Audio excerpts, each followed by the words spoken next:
Salut à toutes et à tous. Aujourd'hui, un sujet intéressant à la Poste, les créations des plateformes multiflux un peu partout sur le territoire et particulièrement chez nous en Loire-Atlantique-Vendée. Sud vous en parle.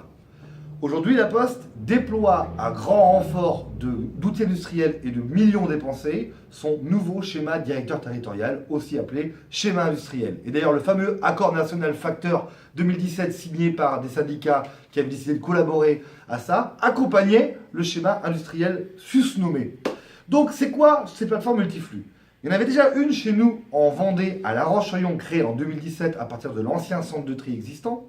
Et on nous annonce que deux nouvelles plateformes multiflux dans l'agglomération nantaise vont voir le jour en septembre 2019. L'une à Carquefou, au nord de la ville, et l'une aux Sorinières, au sud de la ville. Ces deux multiflux supplémentaires vont donc mailler le territoire et pouvoir faire en sorte que la dispersion et la concentration soient dans une méthode nouvelle. On vous explique. D'abord, le principe d'une plateforme multiflux, c'est comme son nom l'indique, d'être multiflux, de prendre tous les flux. Donc le colis, les PPI, les chronopostes, mais aussi les imprimés publicitaires, le courrier, la presse, tout passerait par ces plateformes qui seraient une espèce de nouveau nœud logistique, un réseau d'acheminement qui permettrait d'inonder chaque centre courrier de Loire-Atlantique et de Vendée. Et même du 49, puisque nous sommes maintenant réunis dans une direction exécutive régionale. Bon, ceci dit, une fois ça dit, on pourrait se dire, bon c'est bien, on s'en fout, pourquoi pas. Mais non, en fait, ça a des grosses conséquences sur le métier d'opérateur de livraison ou de facteur-factrice. Pourquoi ? D'abord, dans ces multiflux, qu'est-ce qu'on y fait? On y fait du traitement du colis en vrac. Comme il faut satisfaire les grands clients que sont du e-commerce que vous connaissez, Amazon, Alibaba et les colis chinois, il faudrait en gros raccourcir les délais et faire de moins en moins cher pour de plus en plus rapide. Donc, économie de manœuvre bien sûr, mais surtout nouveau traitement. Parce que les colis que vous commandez clients sur votre site préféré, pour qu'ils soient traités plus rapidement, il faut qu'ils soient traités la nuit, il faut qu'ils sautent une étape.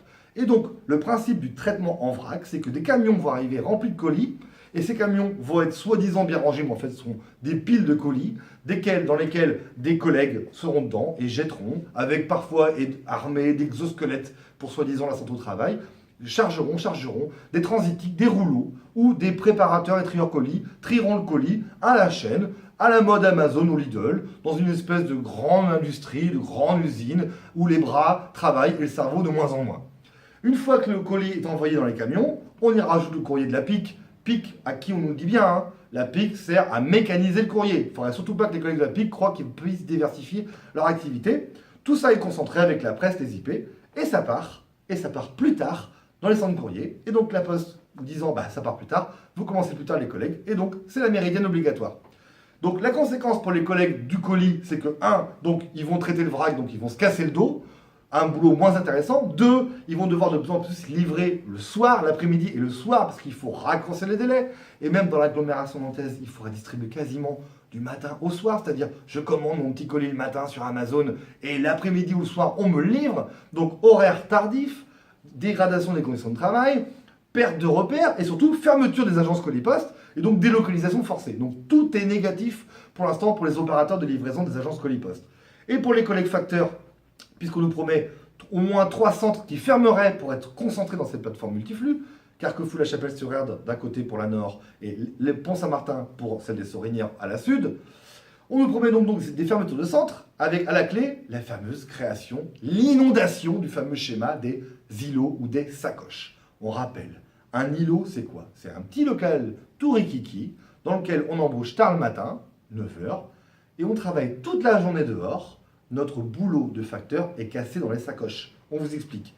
Dans ces plateformes multiflux, donc en plus du colis qu'on vient de vous expliquer, il y a donc plein de préparateurs de courrier, plein de préparateurs qui travaillent devant des casiers, avec des casques audio qui leur disent telle rue, ça va dans telle case, avec des écrans digitaux, avec des caméras fibre optique qui lui disent telle lettre, elle va dans telle case. Donc un boulot bien déshumanisé. Donc des collègues préparent leur tournée. Après, préparent la tournée des sacoches, pardon. Après, ils vont faire leur propre tournée.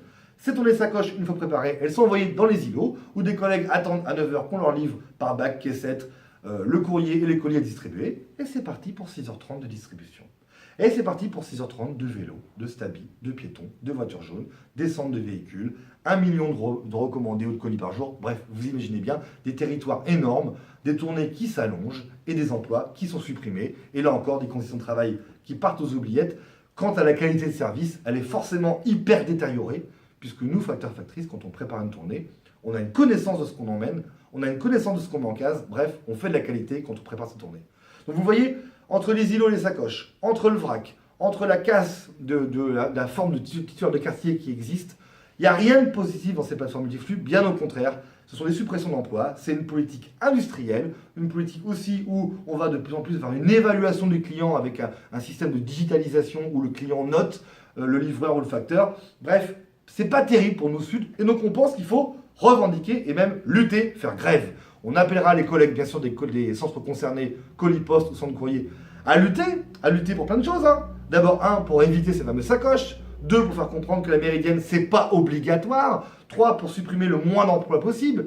4, pour qu'on choisisse ses horaires. 5, pour que la sous-traitance, car vous savez bien que la Poste, elle aime bien externaliser l'activité à les entreprises externes, et bien que la sous-traitance soit réinternalisée pour que chaque colis ou chaque courrier soit bien distribué par une main de postière ou de postier. 6, pour qu'on puisse même choisir ses horaires, parce qu'on n'est pas, nous, ouverts de 4h à 23h, comme les plateformes vont être ouvertes. Bref, il y a plein de choses à revendiquer, et en plus, au passage aussi, un partage des richesses, parce que la Poste est capable d'investir des millions d'euros. On est à plus de 10 millions d'euros d'investissement entre ces deux nouvelles plateformes multiflux. Quand nous, on demande gentiment le maintien des primes bonus challenge, ou même l'extension de ça avec un 13e mois pour toutes et tous, sans condition. Donc, il y a matière à se battre, il y a matière à comprendre que ce qui nous tombe sur la gueule, ça va faire mal, il y a matière à réagir, et il y a matière à converger et à construire une lutte la plus massive possible contre tout ça. Allez, merci et à la prochaine.